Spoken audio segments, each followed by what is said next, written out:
Interlúdios 1. Silfrena. Silfrena sentia a energia da grande tormenta que se aproximava como alguém que talvez ouvisse um músico distante, chegando cada vez mais perto, chamando com sua melodia amigável. Ela zunia pelos salões de retiro. Estava invisível para quase todos, exceto seus escolhidos, e naquele dia ela escolhera as crianças. Estas nunca a encaravam com desconfiança. Sempre sorriam quando a viam. Também quase nunca agiam de modo excessivamente respeitoso. Apesar do que dizia Caladim, ela nem sempre queria que as pessoas a tratassem como uma pequena divindade. Infelizmente, ainda era muito cedo, então não havia muita gente, crianças ou não, acordada na torre. Caladim ainda dormia, mas ela gostava que ele estivesse dormindo um pouco melhor agora. Ouviu ruídos vindo de uma porta específica e seguiu para aquela direção, voando até a sala, onde viu a filha de Rocha cozinhando.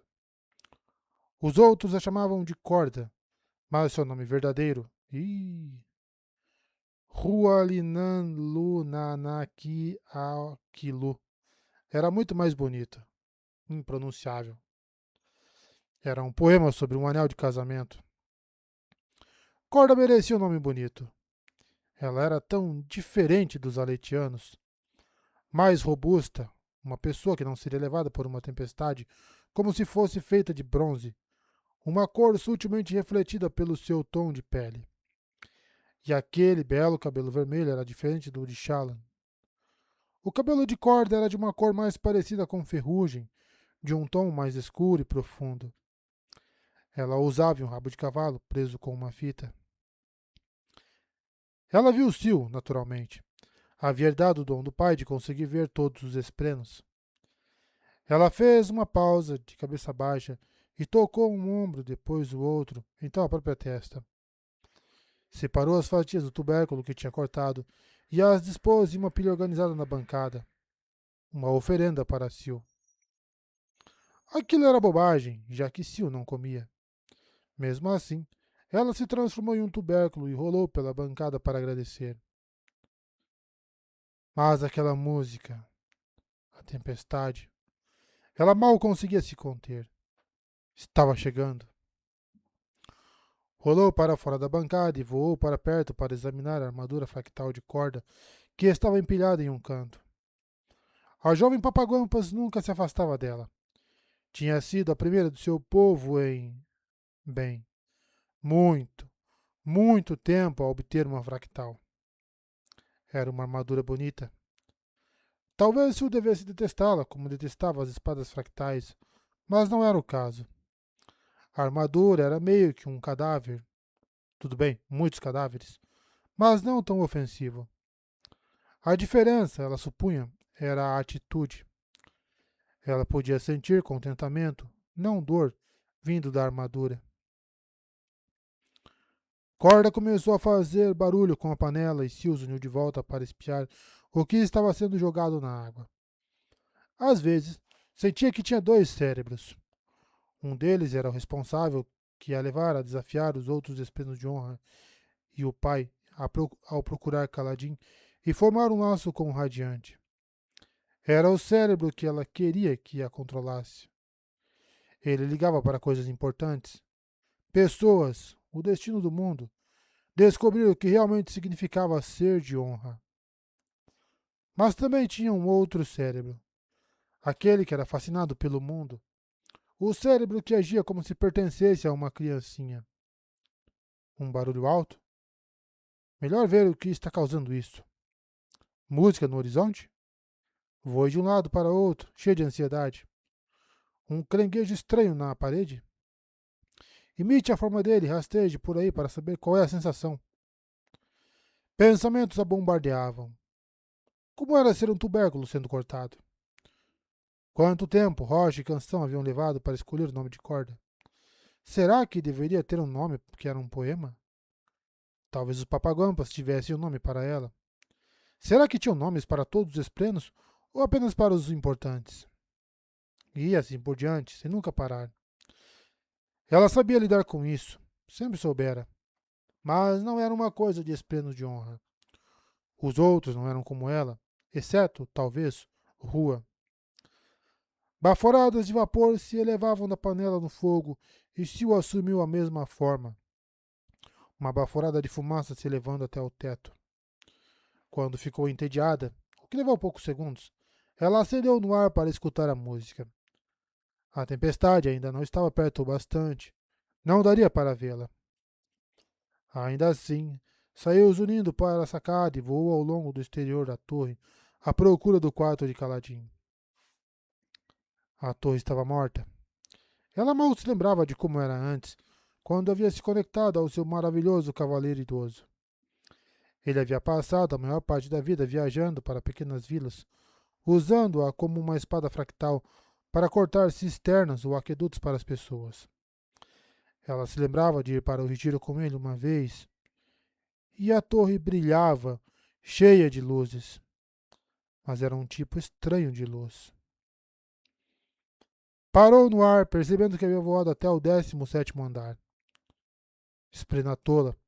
Não deixe a criança ficar no comando. Ela voltou para baixo e encontrou a janela de Caladim. Então se espremeu entre as frestas, que eram apertadas, mas permitiam que ela entrasse. No cômodo escuro, além, ele dormia. Ela não precisava olhar para saber.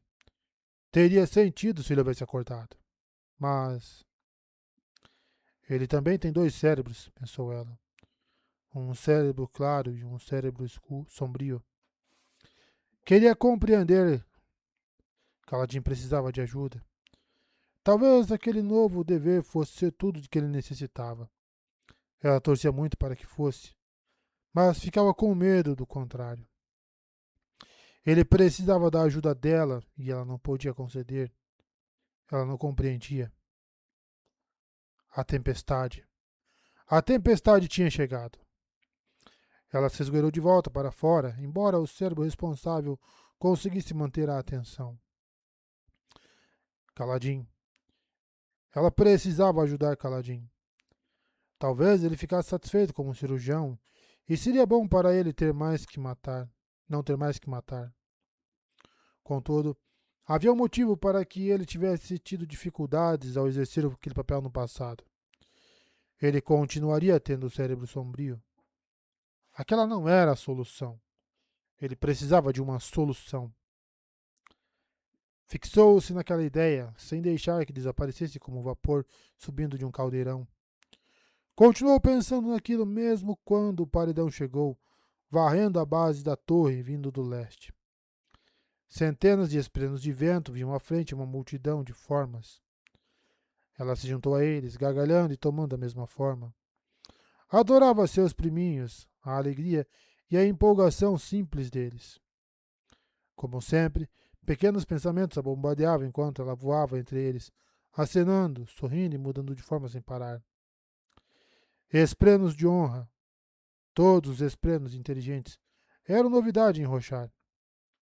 Bem, novidade do tipo que tinha 10.000 anos. Então, mais novos. Como os primeiros esprenos de honra, os esprenos de cultura, esprenos de tinta, esprenos rochosos ou qualquer tipo inteligente, haviam sido criados. Teriam sido formados de investidura bruta pelo próprio honra? Teriam crescido a partir daqueles ali, seus primos? Ela sentia muita afinidade com eles, embora fossem claramente diferentes. Não tão inteligentes. Será que poderia ajudá-los a se tornarem inteligentes? Pensar em tudo isso era difícil quando ela queria apenas voar. A música, o cataclismo da tempestade, era estranhamente pacífico. Quase sempre tinha problemas em uma sala cheia de gente falando, quer fossem humanos ou esprenos. Ficava intrigada com todas as conversas, se distraía constantemente. Talvez fosse de pensar que a tempestade surtiria o mesmo efeito, mas não era o barulho que a incomodava. Era a diversidade de barulhos. A tempestade era uma voz poderosa e majestosa cantando uma canção com uma harmonia própria. Ali, ela podia simplesmente apreciar a canção e relaxar, renovada. Ela cantava com o trovão, dançava com o relâmpago, transformava-se em destroços e se permitia ser arrastada. Voou até o núcleo escuro da tempestade e se tornou seu batimento cardíaco. Luz, trovão, luz, trovão, luz, trovão. Então o breu a tomou, uma escuridão mais absoluta do que a ausência de luz. Era a fração de segundo que seu pai podia criar. O tempo era uma coisa engraçada. Estava sempre fluindo no fundo, como um rio, porém, se poder demais fosse manifestado, ele se deformava, tornava-se mais lento. Queria fazer uma pausa e olhar. Toda vez que poder demais, investidura demais, individualidade demais se congregava, reinos se tornavam porosos e o tempo se comportava de modo estranho. Hum, já é um prelúdio porque vai acontecer no último livro. Caralho. Ele não precisava formar um rosto no céu para ela como fazia para os mortais. Sil sentia a atenção dele como o calor do próprio sol. Criança, criança rebelde, você veio até mim desejando algo. Eu quero compreendê-lo, disse Sil, revelando o pensamento que estava segurando, protegendo e abrigando. Pode fazer com que eu sinta a escuridão que ele sente, para que eu possa compreendê-lo? Vou poder ajudá-lo melhor se eu o conhecer melhor. Você dá muito de si para aquele humano. Não é por isso que existimos? Não. Você sempre entendeu isso errado. Você não existe para eles. Existe para você. Existe para escolher. E você existe para você, pai? Interpelou ela em meio ao negrume, insistindo em manter a forma humana. Ela fitou a profunda eternidade. Você nunca faz escolhas. Apenas sopra como sempre. Mas eu sou a tempestade. Você é mais. Você evita a responsabilidade. Alega que só faz o que uma tempestade deveria fazer, mas então age como se eu estivesse de algum modo errada por fazer o que acho que devo fazer. Você me diz para fazer escolhas, então me censura quando não gosta das escolhas que fiz. Você se recusa a admitir que é mais do que um acessório para um humano. No passado, os esprenos se deixaram consumir pelas necessidades dos radiantes, e isso os matou. Agora, muitos dos meus filhos seguiram seu caminho imprudente e estão em grande perigo. Este é o nosso mundo. Ele pertence aos esprenos. Ele pertence a todos, esprenos, humanos e até mesmo cantores. Então precisamos descobrir como viver juntos. O inimigo não vai permitir. O inimigo vai ser derrotado por Dalinar Kholin. Assim, precisamos que o campeão dele esteja pronto. Você tem muita certeza de que seu humano é o campeão, disse o pai das tempestades. Eu não acho que o mundo vá se curvar aos seus desejos. De qualquer modo, eu preciso compreendê-lo para ajudá-lo, disse Sil. Não porque serei consumida pelos desejos dele, mas porque é isso que eu quero fazer. Então vou perguntar de novo. Você pode me tornar capaz de sentir o que ele sente? Eu não posso fazer isso, disse o pai das tempestades. Seus desejos não são malignos, Silfrena, mas são perigosos. Você não pode ou não quer? Eu tenho o poder, mas não a habilidade. O tempo intermediário terminou de repente, jogando-a de volta na tempestade. Esprenos de vento espiralavam ao redor, gargalhando e chamando, imitando as palavras. Você não pode, você não pode, você não pode. Coisinhas insuportáveis. Tão ruins quanto ela, às vezes. Sil não abandonou a ideia, acalentando-a, então se deixou ser distraída pela tempestade. Dançou durante toda sua passagem, embora não pudesse partir com ela. Precisava permanecer dentro de um raio de alguns quilômetros de Caladim, ou sua conexão com o reino físico começava a assumir e sua mente enfraquecia. Ela se divertiu dessa vez e 1 hora passou rápido. Quando a calmaria se aproximou, ela parou, cheia de antecipação e de felicidade. Lá em cima nas montanhas, o fim da tempestade fez nevar. Àquela altura, a tempestade já havia deixado cair toda a sua água cheia de creme. Então a neve era branca e pura. Os flocos de neve eram magníficos. Ela desejava poder falar com os objetos como Shalom fazia e ouvir a história de cada um. Ela caiu com os flocos, imitando-os, criando os próprios padrões. Podia ser ela mesma, não só viver para algum humano. A questão era que Kaladin não era apenas um humano. Ela o escolhera deliberadamente entre milhões e milhões. O trabalho dela era ajudá-lo. Um dever tão poderoso quanto o dever do pai das tempestades de deixar cair água e creme para dar vida a Rochar. Ela voou de volta ao retiro, zigue-zagueando entre os bancos de neve e então disparando para cima. Aquela região que ficava para o oeste da torre tinha vales profundos e picos gelados. Ela mergulhou pelos primeiros e sobrevoou os segundos, então deu voltas ao redor da magnífica torre. A certa altura, chegou à sacada do vinculador. Dalinar estava sempre desperto durante as grandes tormentas, independentemente da hora. Ela pousou na sacada onde ele estava, no frio. A pedra aos pés dele estava molhada e escorregadia.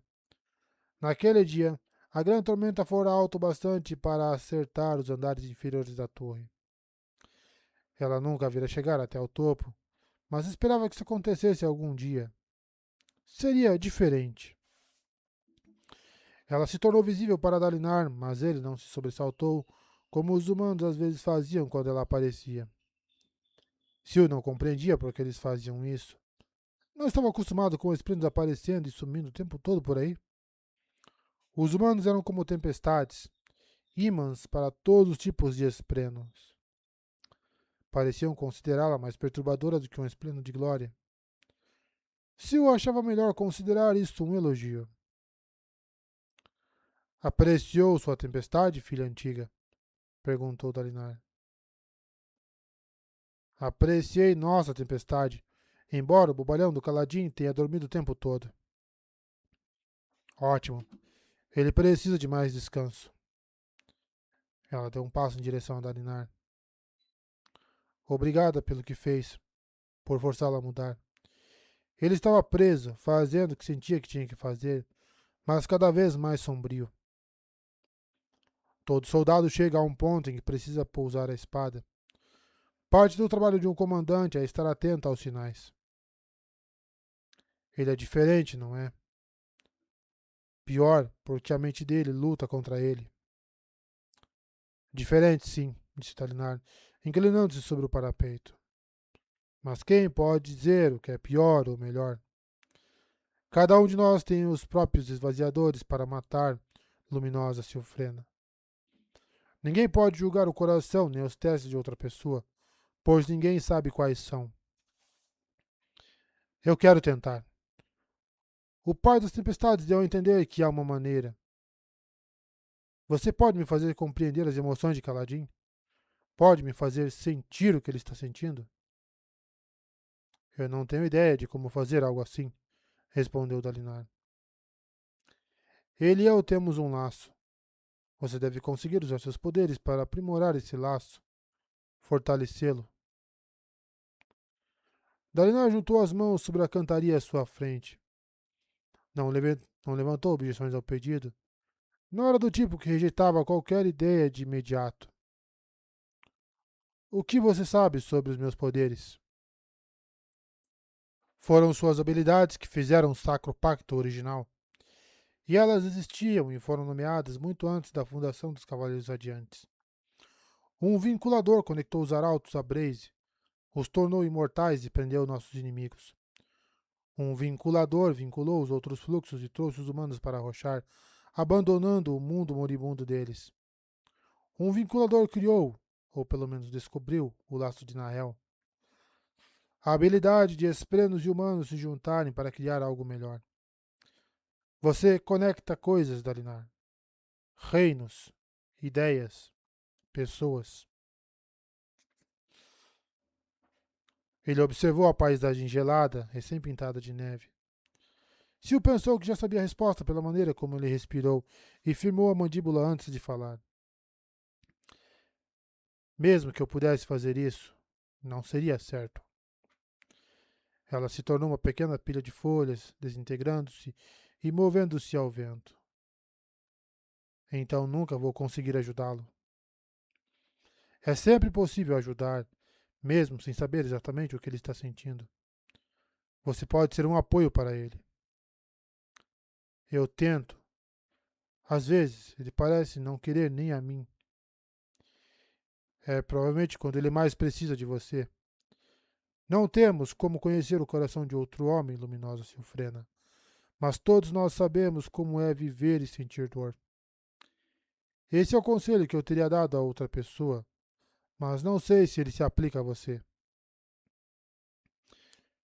Sil olhou para cima, para a torre que, como um dedo, apontava para o alto, rumo ao céu.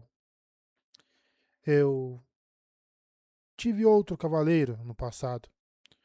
Nós viemos para a torre quando ela estava viva, embora eu não saiba ao certo o que isso significa.